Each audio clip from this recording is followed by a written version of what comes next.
Happy Thursday, everybody. I thought I would come and jump on here and do a video tour of the gardens. It is the week of May 25th today. It's Thursday, and I thought I would just show you. So if you're at all interested, you'd have to go back a few posts to see what the garden has come from, but here we are in spring, May 26th. The hydrangeas must be putting on, 6 inches a day. The phlox is blooming. The lilacs are lovely. There's my stand of lilac trees over there. Look at the Japanese grass has just come in. One random dandelion. Look at that dandelion. I gotta trim. I have to trim this hedge a little bit, just straighten it up. So, okay guys, we will take a gander back into the backyard. So this is the branch that I curated from the local field. It has amazing little mini lights on it, lights up at night. It's kind of fun. I just Simafuga, I think that's what that is. It's going to get tall with white flowers. I just planted bugleweed. I was able to get some bugleweed from another property, and I just spread it out. So it's looking a little scraggly, but it'll be okay. I had divided this heuchera, and it's doing fine too. I never realized how easy heucheras were to divide. These are mini dwarf hydrangeas, so these should fill in this whole space and get beautiful white flowers. It's a dogwood. I never can remember what that is. But guys, I got this plant finder app where you just take a picture, and oh my goodness, it tells me everything. Also, I was able to borrow from another property some sweet woodruff, so I'm excited about that. It's a shade-loving ground cover. It'll be white flowers. Look at how these hydrangeas are coming in. Or not hydrangeas, hostas. Just absolutely incredible. The trumpet vine. It's time to start trimming some of the bottom. These big daddies, I'm gonna let them and see how big they get before I take out these green ones, these lighter green ones. Those big daddies should fill the whole space, but so then I will have to find another home for these. So, do you see the maple tree? My husband saved it from you're gonna laugh, but he saved it from an eaves trough, and so we're protecting it because this is a great place for a maple tree. It'll grow up nice and tall and strong.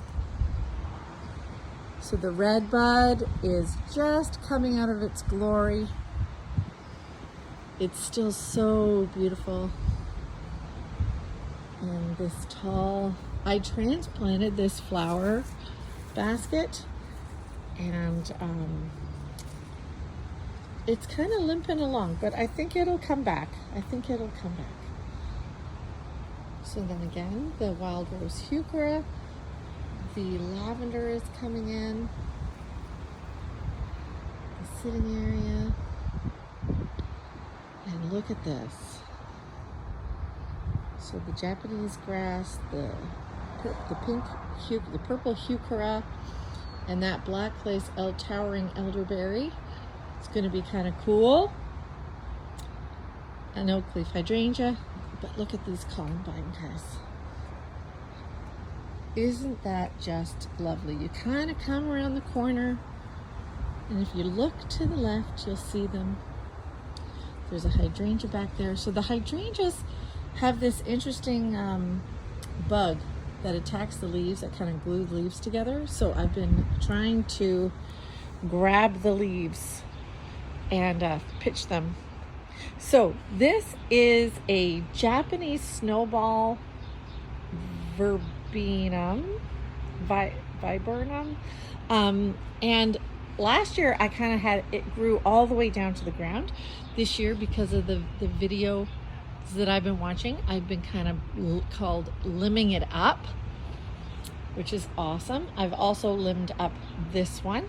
So I was able to plant this lovely hosta, which is just such a pretty blue and green color. So we'll see if I think over the season, this tree, before I limbed it up in the last few years, totally overwhelmed all these phlox. So now that I've done this and learned that again from Linda Potter, I think these phlox are going to have a really good chance, and they're going to look really great. And the awesome vine is growing up the,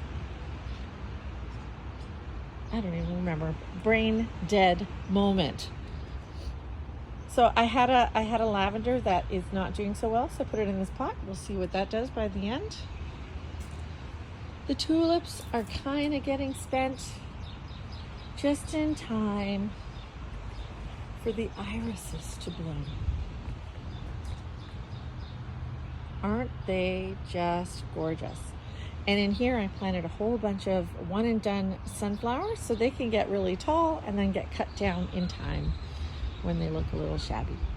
Again, we're popping around the color, the chartreuse color, with this sedum that's in this garden. My favorite color combinations are the purples and the chartreuses. So the allium are starting to unfurl, and they will have big purple balls. I planted this, I borrowed this from my son's garden. Not quite sure what it is, so I have to use my plant finder and identify it. And under here, these are called King Kong coleus. They've been struggling a little because I'm too excited, and I got them planted in here before May 24th, so they will take over that spot. So as we do garden tours throughout the summer, it will be really fun. These tulips are just darling. The echinacea and the daisies are all growing up in. The lavender is coming back. You can see some of the dead spot because this hydrangea right here gets really, really big. So we'll see if I need to move these lavender in the future. And then the raised bed is just filling up. This is a lemon balm that has a purple flower. I'm not sure what kind of grass this is. Put some of that sedum, cute little sedum, in a pot. And I'm growing cosmos in here. And they said cosmos are the easiest things to grow from seed. And sure enough, they're growing. So they'll be tall and wispy in this garden. I think it's gonna be lovely. So here we go. We got my little potting table that I got at a garage sale. Excuse the hose. I got this little basket. Guys, I got this little basket at Value Village.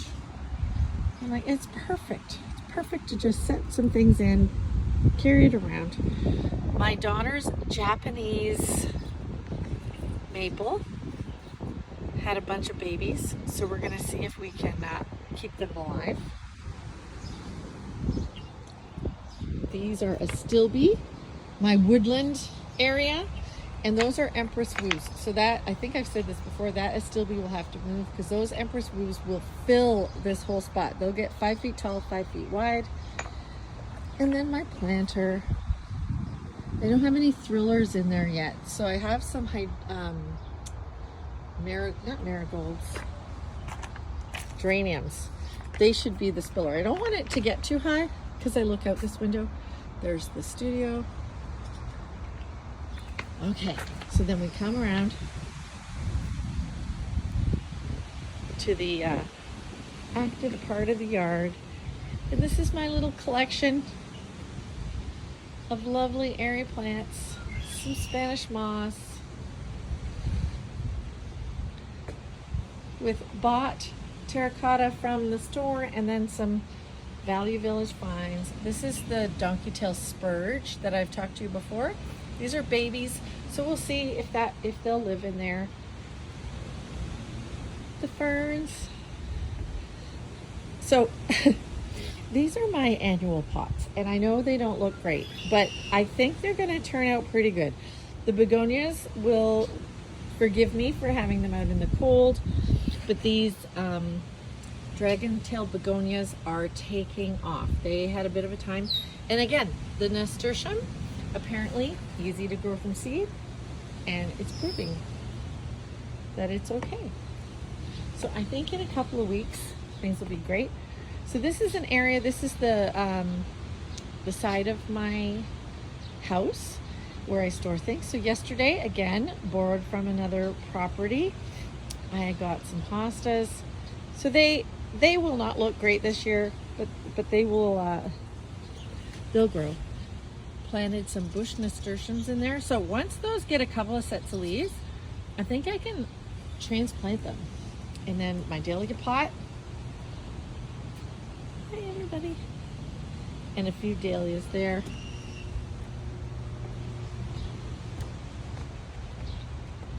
And then here we go.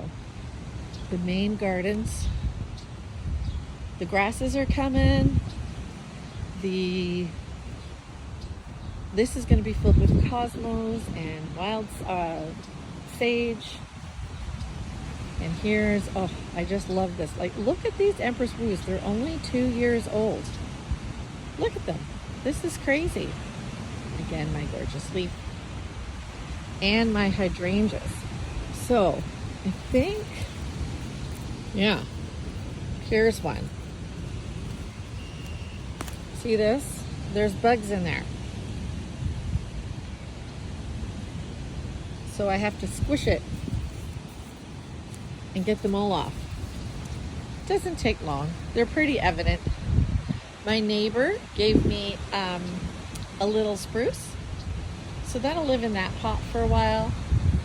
Some salvia. This Empress Woo looks a little battered, but hey, it's all coming. There's another vine growing up here. And then, oh, this random little butterfly bush that just is taking its time. More columbine.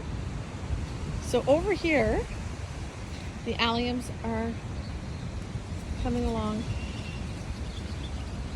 a little even faster.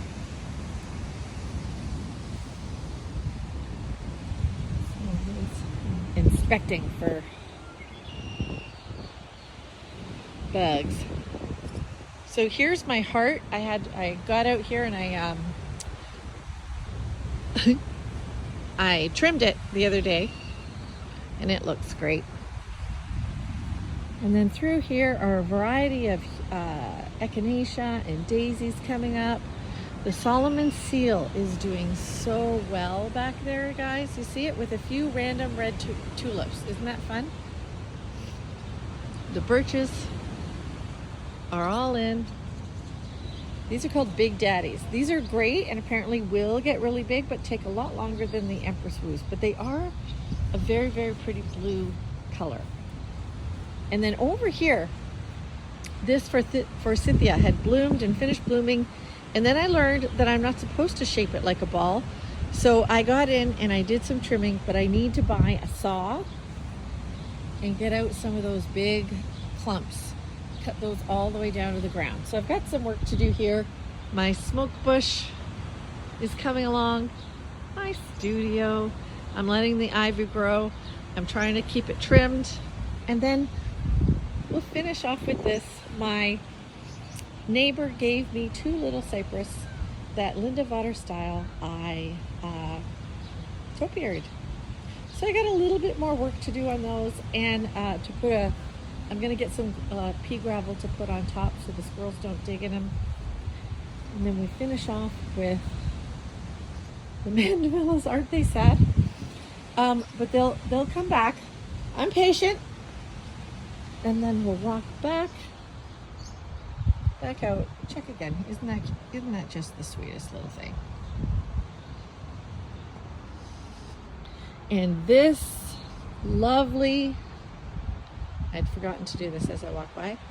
This lovely planters box has 3 mandevilla in it, which will go crazy. It has 2 alliums that are just starting to bloom. and tulips. So what I had to do was I had to dig up some tulips, move them so that I could get the mandevilla in, and just replanted them, and they did just fine. And I've got some other kind of things in here.